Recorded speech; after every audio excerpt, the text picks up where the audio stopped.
나누도록 하겠습니다. 우리 지난주 말씀 나눴던 거 한번 생각해 보실까요?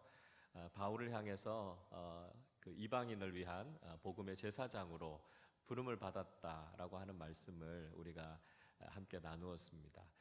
바울이 로마 교회를 생각하면서 칭찬하고 격려하는 말을 쭉 하고 있죠.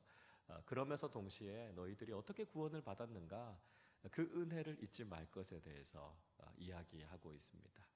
하나님께서 바울을 거룩하게 구별해 주셔서 복음의 제사장 직분을 맡겨주신 거지요. 그래서 하나님과 이방인들 사이의 관계를 회복시켜 주시고 성령의 능력으로 그 귀한 사명을 감당하게 하신 것에 대해서 감사하는 바울의 모습을 우리가 살펴보았습니다.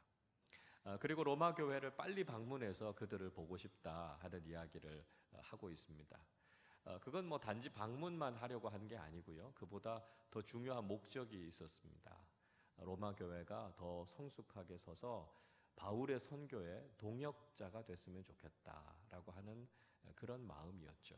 그러니까 지금까지도 로마 교회가 믿음을 잘 지켜왔지만 앞으로도 더 성령 충만하고 성숙해져서 복음의 동역자로 든든하게 섰으면 좋겠다 하는 바울의 기대가 그 속에 담겨져 있는 것을 볼 수 있습니다. 그래서 바울이 결국 로마 교회를 거쳐서 어디까지 가겠다 그랬습니까? 어디까지 간다고요? 모르시겠어요? 서바나, 스페인까지 가겠다 그랬잖아요. 그때 당시로는 땅끝으로 여겨졌던 스페인까지 가서 복음을 전하겠다라고 하는 이 글로벌 미션을 갖고 있었던 사람이 바로 사도 바울이었습니다. 그래서 우리가 그런 사도 바울의 복음의 스케일을 가지고 우리도 역시 온 세상을 향해서 땅끝까지 이르러서 복음을 증거하는 주님의 제자, 증인이 되는 것이 중요하겠다 하는 것을 우리가 함께 생각해 보았습니다. 자, 이제 오늘 우리가 로마서 16장, 이제 마지막 장 말씀을 나누게 되고요. 다음 주 우리가 한 주도 말씀을 나누면 로마서의 대장정이 36주로 이제 끝이 나게 됩니다. 자, 이제 오늘 로마서 16장을 다루게 될 텐데요. 로마서 16장에는 어찌 그렇게 또 사람 이름이 많이 나오는지요. 37명이나 되는 사람 이름이 나옵니다. 안 세보셔도 됩니다. 제가 이미 다 셌습니다. 그래서 오늘은 복음 중에 하나는 여러분 빈칸이 없습니다. 오늘 사람 이름 들으시는 것도 힘드실 것 같아가지고 쓰시는 거 힘들지 않도록 오늘은 빈칸을 다 없앴습니다. 그래서 오늘 좀 편안하게 한 사람 한 사람 바울이 기억하고 있는 동역자들 어떻게 그들에게 감사하고 있는지, 그리고 우리는 또 어떤 복음의 동역자들이 되어야 될 것인지 함께 좀 생각해 보도록 하겠습니다. 먼저 1번을 보시면 바울은 겐그레아의 일꾼인 자매 베베를 추천하고 있다 하는 것이죠. 자, 1절과 2절 말씀 같이 읽어보겠습니다. 내가 겐그레아 교회의 일꾼으로 있는 우리 자매 베베를 너희에게 추천하노니 너희는 주 안에서 성도들의 합당한 예절로 그를 영접하고 무엇이든지 그에게 소용되는 바를 도와줄지니 이는 그가 여러 사람과 나의 보호자가 되었습니다. 자, 바울이 자매인 베베를 추천하고 있습니다. 베베는 누구냐 하면 겐그레아 교회의 일꾼이다 이렇게 이야기하고 있습니다. 겐그레아라고 하는 도시는요, 고린도에서부터 한 10km 정도 떨어져 있었던 항구 도시입니다. 그러니까 바울이 이 고린도에서 복음을 전하는 동안에 회심하고 예수를 믿게 된 자매가 바로 이 베베라고 하는 사람이었던 것 같습니다. 겐그레아라고 하는 항구 도시는 바울이 그곳에서 서원을 마치고 머리를 깎았던 곳이다 이렇게 성경은 이야기하고 있습니다. 사도행전 18장 18절 말씀에 보니까요, 이렇게 이야기합니다. 바울은 더 여러 날 머물다가 형제들과 작별하고 배 타고 수리아로 떠나갈새 브리스길라와 아굴라도 함께 하더라. 바울이 일찍이 서원이 있었으므로 겐그레아에서 머리를 깎았더라 이렇게 이야기합니다. 겐그레아에서 머리를 깎았는데요, 서원이 있었다. 그래서 잘못 생각하면 이렇게 생각할 수 있습니다. 겐그레아에서 무슨 대단한 결단을 하려고 삭발을 했구나 이렇게 생각할 수 있는데요, 그런 건 아니고요. 사도 바울이 제2차 전도 여행을 마치고 그 제2차 전도 여행을 하는 동안 하나님 앞에 나실인의 서원을 합니다. 그러니까 특별한 헌신을 일정 기간 동안 할 때 이 나실인의 서원을 하는데요. 나실인의 서원을 하는 동안에는 이 칼을 머리에 대지 않습니다. 그러니까 머리를 깎지 않는 거죠. 그동안 머리를 깎지 않고 특별한 헌신을 가지고 2차 전도 여행을 다 마치고 이제 겐그레아에서 그 서원을 다 마친 겁니다. 그래서 2차 전도 여행을 다 마치고 이제는 그 서원을 다 했다 하는 의미로 머리를 깎았다라고 하는 이야기죠. 그래서 2차 전도 여행을 마치고 이제 수리아로 돌아가게 되는데 그때 브리스길라와 아굴라와 함께 수리아 쪽으로 돌아가면서 그 겐그레아에 있었던 베베를 로마 교회로 보냅니다. 아마 그 베베 편에 이 로마서라고 하는 편지를 들려서 보내지 않았을까 하는 것이죠. 그래서 베베가 로마 교회에 도착하면 그에게 합당한 예절로 그를 잘 맞아주라 이렇게 바울이 부탁하고 있습니다. 또 베베에 대해서 이야기하면서 그는 나의 보호자였다 이런 이야기를 합니다. 자, 어떻게 보호를 했는가 잘 알기는 어렵습니다만 일반적으로 우리가 생각해 볼 때 아마 재정적인 후견인이지 않았을까, 또 신변을 보호해 주었던 그런 보호자가 아니었을까 하는 것을 우리가 알 수 있습니다. 그래서 이 베베라고 하는 아주 좋은 동역자가 바울에게 있었고 그를 지금 로마 교회에 추천하고 있는 것을 볼 수 있습니다. 자, 2번을 보시죠. 바울은 자신을 위해서 목숨까지 내놓은 브리스가와 아굴라에게 문안하라고 말한다. 이렇게 이야기하죠. 자, 오늘 본문 3절과 4절 말씀 같이 읽어보겠습니다. 너희는 그리스도 예수 안에서 나의 동역자들인 브리스가와 아굴라에게 문안하라.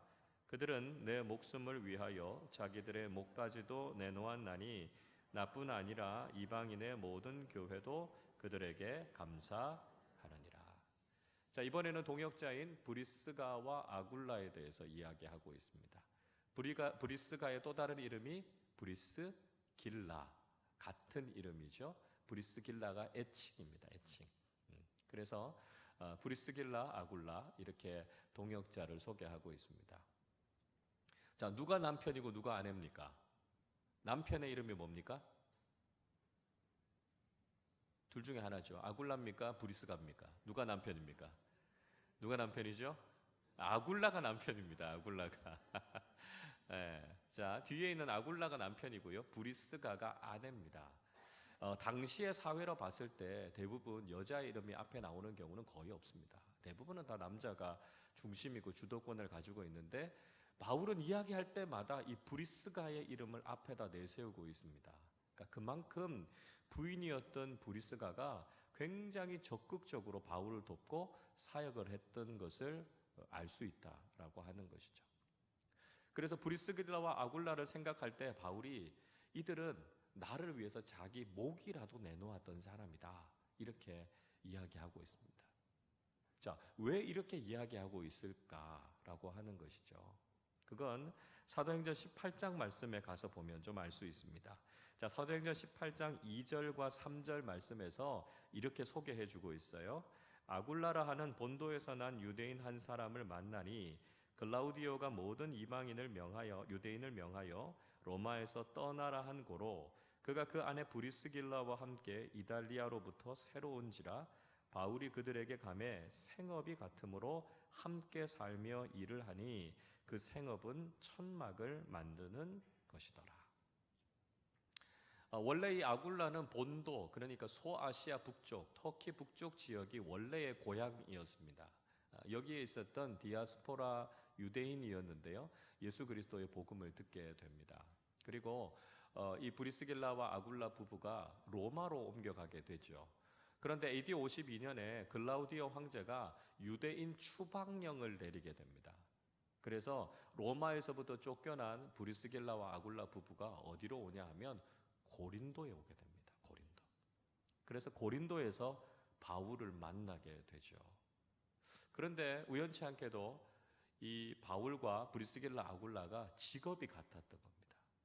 무슨 일을 하고 있었을까요? 천막 만드는 일, 텐트 메이커였습니다. 그래서 같이 동업을 하게 됩니다. 그러니까 동역자이면서 동시에 동업자였던 거죠. 그래서 동업자니까 그냥 같이 삽시다. 이렇게 해서 이 브리스길라와 아굴라 부부와 바울이 같이 살게 됩니다. 자, 여러분 한번 생각해 보십시오. 바울은 혼자입니다. 그리고 브리스가와 아굴라는 부부입니다. 그러니까 정확하게 이야기하면 바울이 이 집에서 얹혀서 산 겁니다. 밥도 다 해주고 그냥 숟가락 하나 놓고 바울이 같이 먹는 거고요. 빨래도 그냥 다 해주고, 그러니까 바울의 모든 삶의 뒷바라지를 다 해준 겁니다. 바울이 텐트 만드는 일을 열심히 했겠습니까? 우리가 바울이 복음에 대해서 얼마나 뜨거운 열정을 갖고 있는 사람인데, 복음 전할 자리가 있으면 바울은 뭐 언제든지 달려가서 복음 전하지 텐트 만드는 데는 별로 관심이 없었어요. 그러니까 브리스가와 아굴라 부부가 열심히 일해서 텐트 만들어서 팔고, 그거 가지고 전도하는 선교비 만들어서 주고, 그러니까 그걸 생각하니까요, 바울이 이 사람들은 정말 나를 위해서 목이라도 내놓은 사람들이다, 이렇게 이야기했다는 거죠. 자, 그렇게 고린도에서 1년 반 동안 지내고 난 이후에 바울이 이번에는 에베소로 옮겨가게 됩니다. 그런데 브리스가와 아굴라가 또 따라서 에베소로 같이 옮겨가게 됩니다. 여러분 생각해 보십시오. 고린도에서 한 1년 반 정도 이제 있으면서 단골들이 좀 생기지 않았겠습니까? 사업도 이제 좀 자리를 잡지 않았겠습니까? 그러니까 거기에서 좀 더 오래 있으면서 사업을 해야 될 텐데, 바울이 간다 그러니까요, 그거 다 내팽개치고 다시 에베소로 따라갑니다.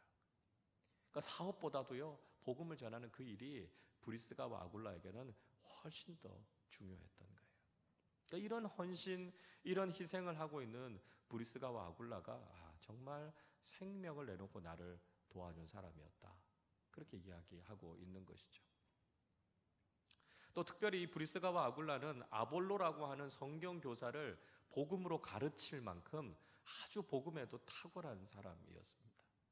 그러니까 바울이 잊지 못하는 거예요. 이렇게 좋은 평신도 동역자가 없다, 바울이 그렇게 기억하면서 이 브리스가와 아굴라에 대해서 특별히 문안해 줄 것을 부탁하고 있는 것을 볼 수 있습니다. 참 좋은 동역자였다 하는 것이죠.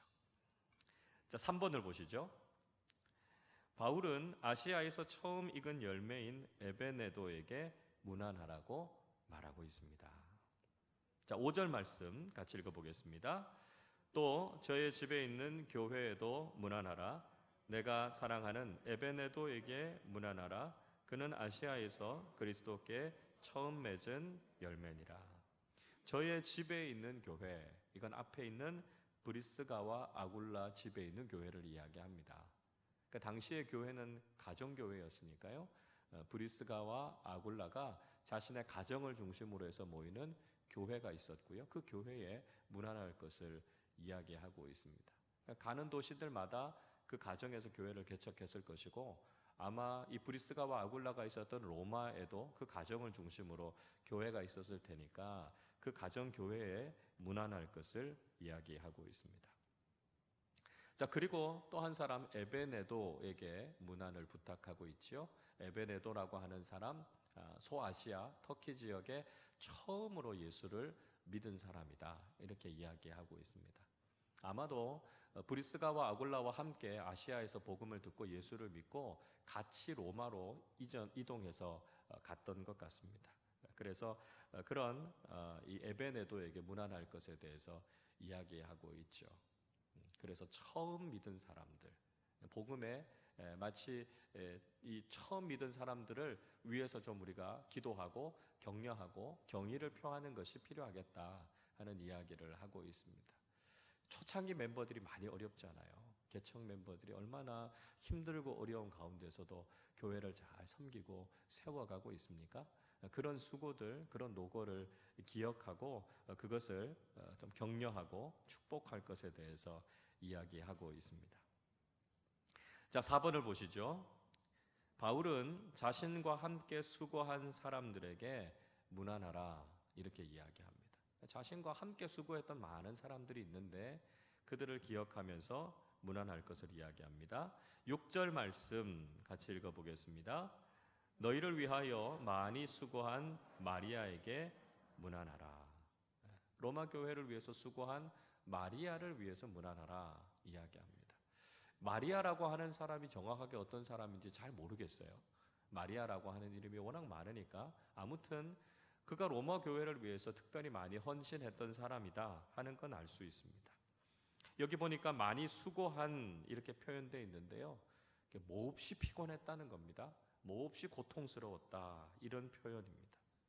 그러니까 무슨 일로 섬겼는지는 모르겠지만 이 마리아라고 하는 사람이 로마 교회를 위해서 아주 피곤할 정도로 아주 힘들 정도로 수고하고 헌신했던 사람이었다는 것이죠. 그래서 마리아의 그 수고를 바울이 높이 평가하고 있는 것을 볼 수 있습니다. 자, 또 9절의 말씀인데요. 9절도 같이 읽어보겠습니다. 그리스도 안에서 우리의 동역자인 우르바노와 나의 사랑하는 스타구에게 문안하라.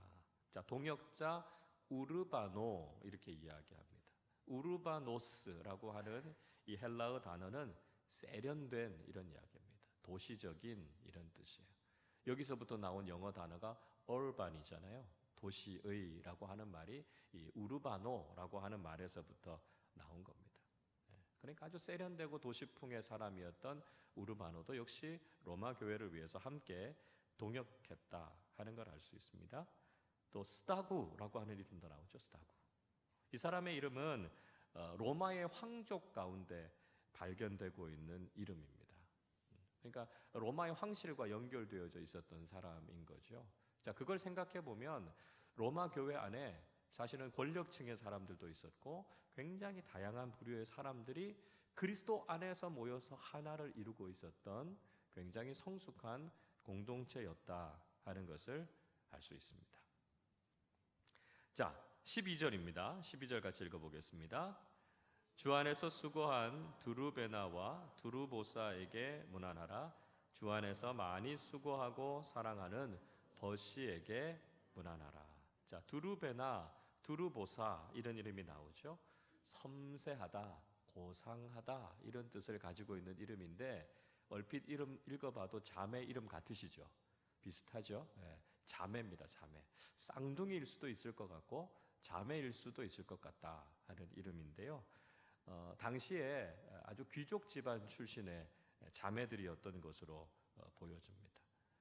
그래서 이 귀족 집안 출신의 자매들도 역시 이 로마 교회에 함께 참여하고 있었던 걸 볼 수 있고요. 또 한 사람 버시라고 하는 사람을 소개하고 있습니다. 페르시다라고 하는 말인데요. 이 말은 페르시아 사람이다 이런 이야기입니다. 페르시아 사람이다. 그러니까 중동, 이란, 이라크 지역에서 있었던 아마 노예 출신으로 이 로마에 팔려왔던 사람이 이 버시라고 하는 사람이었던 것 같습니다. 근데 이 버시라고 하는 사람도 역시 로마 교회 아주 중요한 일꾼이 됐던 여성 일꾼이었던 것을 볼 수 있습니다. 자, 이런 것들을 쭉 모아 보니까요. 로마 교회 구성원들이 굉장히 다양하죠. 왕족도 있었고 또 외국에서부터 팔려온 노예도 있었고요. 귀족 집안의 여자들도 있었고 도시풍의 사람들도 있었고 그러니까 서로 다른 아주 다양한 계층의 사람들이 그리스도 안에서 서로 모여서 하나의 공동체를 이루고 그 안에서 같이 수고하고 헌신하고 사랑을 나누고 있었던 아주 아름다운 공동체가 바로 이 로마 교회였다 하는 걸 알 수 있습니다. 자, 5번을 보시죠. 자, 이번에 바울은 자신의 친척들에게 문안하라 이렇게 이야기하고 있습니다. 7절 말씀 같이 읽어보겠습니다. 내 친척이요 나와 함께 갇혔던 안드로니고와 유니아에게 문안하라. 그들은 사도들에게 존중이 여겨지고 또한 나보다 먼저 그리스도 안에 있는 자라. 내 친척 이렇게 소개하고 있습니다. 이게 실제로 바울과 혈연 관계일 수도 있었을 것이고요. 그렇지 않으면 아주 가까운 유대인 동족들을 소개할 때 바울은 친척이다 이런 이야기를 쓰고 있습니다. 바울과 아주 각별한 관계에 있었던 친척이었던 안드로니고와 유니아라고 하는 사람을 소개하고 있습니다. 그런데 이들이 바울과 함께 감옥에 갇혔던 같이 투옥 생활을 했던 사람들이다 이렇게 소개하고 있죠. 그러니까 바울이 고난 당할 때 그 자리를 떠나지 않고 바울과 함께 감옥에 갇혀서 함께 그 고난을 당했던 아주 귀한 동역자들이 바로 이들이었습니다. 자, 이 안드로니고와 유니아는 사도들에게 존중이 여겨졌던 사람들이다. 이렇게 설명하고 있죠. 개역 한글판에 보니까요, 이렇게 번역되어 있어요. 사도에게 유명히 여김을 받고, 이렇게 이야기합니다. 그러니까 이 안드로니고와 유니아가 사도들에게 굉장히 유명한 사람들이었다는 거예요. 이 이야기하면 사도들이 나 그 사람 알아. 그 사람 알아. 얼마나 열심히 복음을 위해서 헌신하고 교회를 해서 애쓴 사람인지 몰라. 사도들이 다 인정할 만큼, 사도들에게 유명해질 만큼 그렇게 열심히 사역을 했던 사람들이 바로 이들이었다라고 하는 거죠. 그리고 그들이 바울보다 먼저 예수를 믿은 사람이었다라고 하는 것입니다. 그러니까 이렇게 바울에게 각별했던 사람들, 또 바울과 함께 고난을 받았던 사람들, 사도들로부터 인정함을 받았던 이런 좋은 동역자들에게 문안 인사를 부탁하고 있습니다. 자, 11절 말씀도 같이 한번 읽어보죠. 내 친척 헤로디온에게 문안하라. 나기수의 가족 중 주 안에 있는 자들에게 문안하라. 자, 헤로디온이라고 하는 사람도 바울의 친척과 동족이었다. 이렇게 소개하고 있습니다. 그리고 또 한 사람도 소개하고 있는데요. 나기수라고 하는 사람도 소개합니다. 나기수. 이 사람은 원래 노예였습니다. 노예였다가 자유인이 됐고요. 그리고 난 이후에 글라우디오 황제의 비서가 됐던 사람이 이 나기수라고 하는 사람이라고 합니다. 근데 원래 이 나기수라고 하는 사람은 별로 좋은 사람이 아니었어요. 그러니까 자신이 황제의 비서니까 권력이 생기게 된 거죠. 그래서 사람들이 황제에게 진정서나 요청할 편지 같은 것들을 보내오면 이 사람이 이제 중간에서 이제 중간 역할을 하는 겁니다. 그래서 사람들에게 뇌물을 받고 그 진정서를 황제에게 보내주는 역할을 하면서 그런 뇌물을 챙기게 된 거죠. 그러다가 이 나기수라고 하는 사람이 굉장히 큰 부자가 됩니다. 그랬던 나기수가 복음을 듣고 변화가 되는 거죠.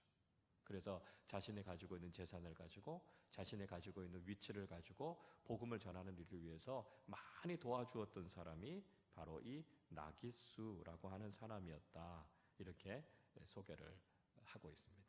자, 이렇게 이제 바울과 특별한 관계에 있었던 친척들 또 동족들에게 문안할 것을 바울이 부탁하고 있죠.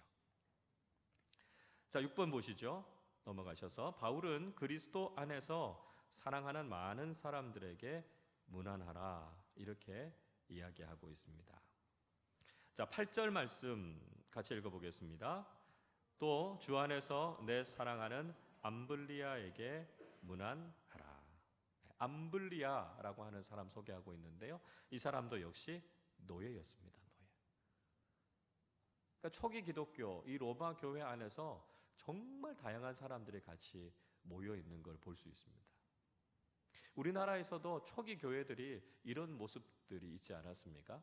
대표적으로 전북에 있는 금산교회 같은 데는요, 그 지역의 주인이었던 양반이었던 조덕삼이라고 하는 사람과 그 집의 마부, 하인이었던 이자익이라고 하는 사람이 그곳에서 같이 신앙생활을 했죠. 그리고 깜짝 놀랄 만한 일이 마부였던 이자익이 먼저 장로에 당선이 되고 그 이후에 주인인 조덕삼이 이후에 장로가 되는 모습을 볼 수 있습니다.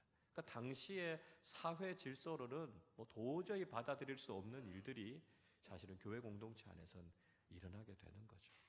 그렇게 놀라운 하나님 나라 공동체가 바로 교회였다라고 하는 것을 보여주고 있습니다. 자, 10절 말씀도 같이 한번 읽어보겠습니다. 그리스도 안에서 인정함을 받은 아벨레에게 문안하라. 아리스토블로의 권속에게 문안하라. 자, 아벨레라고 하는 이름을 소개하고 있고요. 인정함을 받았다. 이렇게 이야기합니다. 도키모스라고 하는 말인데요. 인정함을 받았다라고 하는 말은 합격했다는 얘기예요. 합격했다. 그러니까 어떤 과정을 통과하고 합격을 했는데 아마 이 아벨레라고 하는 사람이 아주 심하게 연단을 받았던 것 같습니다. 그래서 연단의 과정을 잘 통과하고 믿음을 끝까지 잘 지켜서 합격한, 인정함을 받은 아벨레에게 문안할 것을 이야기하고 있습니다. 자, 또 아리스토블로라고 하는 사람도 소개하고 있죠. 아리스토블로, 유대의 왕족이었습니다. 그런데 이 로마로 이사 와서 살고 있었던 사람이었고요. 글라우디오 황제와 아주 친한 친구였다, 이렇게 이야기하고 있습니다. 또 그의 가족들, 또 그 집에 있었던 사람들 중에도 예수를 믿는 사람들이 꽤 많이 있었던 것으로 보여집니다. 자, 그 이외에도 14절, 15절의 말씀에 보면 많은 사람들의 이름이 등장하고 있지요. 바울이 사랑하는 많은 사람들에게 문안하라, 이렇게 이야기하고 있습니다. 신분을 뛰어넘고 국적을 뛰어넘고 인종을 뛰어넘고 성별을 뛰어넘어서 바울이 많은 사람들과 함께 복음 안에서 교제했고 그들을 잘 돌보고 있었던, 잘 부탁하고 있는 모습을 우리가 볼 수 있습니다. 자, 7번 보시면 바울은 특별히 택하심을 받은 사람인 루포와 그의 어머니에게 문안하라, 이렇게 이야기하고 있습니다. 13절 말씀 같이 읽어보겠습니다. 주 안에서 택하심을 입은 루포와 그의 어머니에게 문안하라. 그의 어머니는 곧 내 어머니니라. 택하심을 받았다, 특별한 선택을 받았다라고 하는 뜻이죠.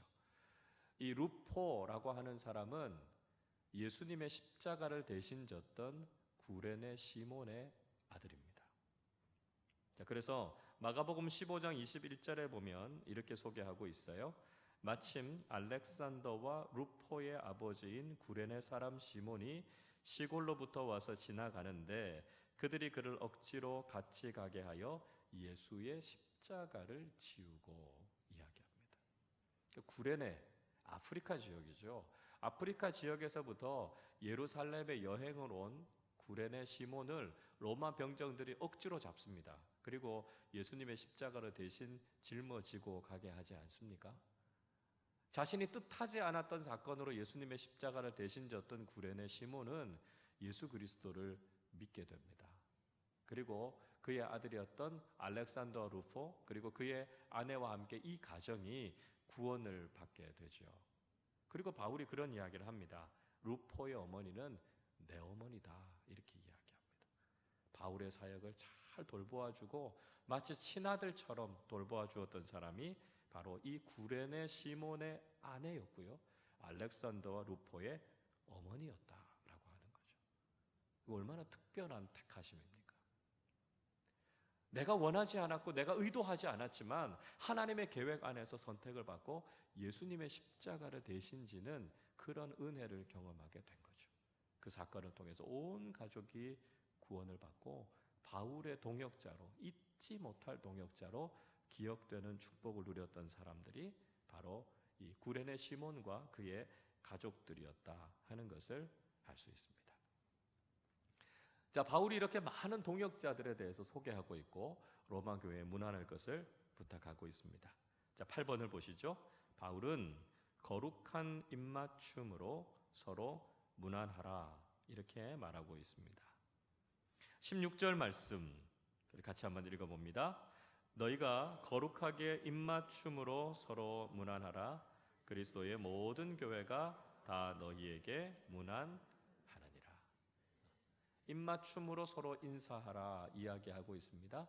당시의 사람들, 특별히 당시에 그리스도인들이 나누고 있었던 그런 보편적인 인사법이 이 거룩한 입맞춤이라고 하는 것이었습니다. 그래서 그리스도인들이 서로 이런 입맞춤을 통해서 인사를 나누었고요. 그리고 난 이후에 2세기에는 이것이 예배의식 속에 들어와서 예배의 아주 중요한 순서가 됐던 것이 바로 이 입맞춤이었습니다. 그런데 거룩한 입맞춤이라고 이야기하는 건 당시에 이교도들이 하고 있었던 아주 무질서하고 음란한 그런 입맞춤이 아니라 그리스도의 사랑 안에서 서로가 성숙하게 또 정결하게 인사했던 모습이기 때문에 당시에 그리스도인들이 나눴던 입맞춤으로 인사할 것에 대해서 이야기하고 있습니다. 신약 성경의 다른 부분에도 이 말씀이 나오는데요. 고린도전서 16장 20절에 보면 모든 형제도 너희에게 문안하니 너희는 거룩하게 입맞춤으로 서로 문안하라, 이렇게 이야기합니다. 또 데살로니가 전서 5장 26절에서도요. 거룩하게 입맞춤으로 모든 형제에게 문안하라 이야기하고 있어서 그리스도인 공동체 안에서 나누었던 독특한 인사의 방법이 바로 이 거룩한 입맞춤이었다 하는 걸 알 수 있습니다.